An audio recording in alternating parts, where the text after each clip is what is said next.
Ayan guys, testing tayo. 60 amps MPPT. Ayan. May kasamang 470 watts na panel. Ayan, ayan. Malakas din mag-charge.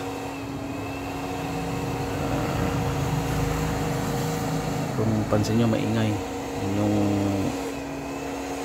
yung exhaust fan nya. Ayan. Medyo fluctuating kasi dalawang controller, si Elijoy, tapos yan. Pero patayin natin si Elijoy. Ayan.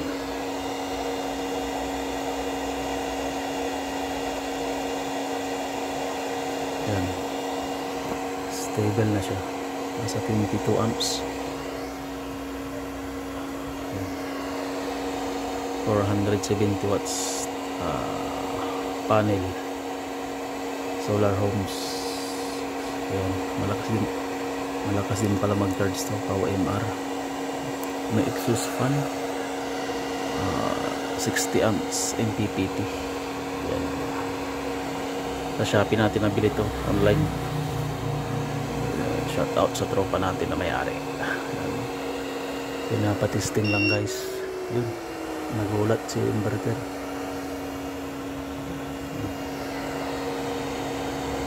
23 amps. Time check 9:30. Yan, sa 300 watts charging nya, 23 amps. Ayan guys.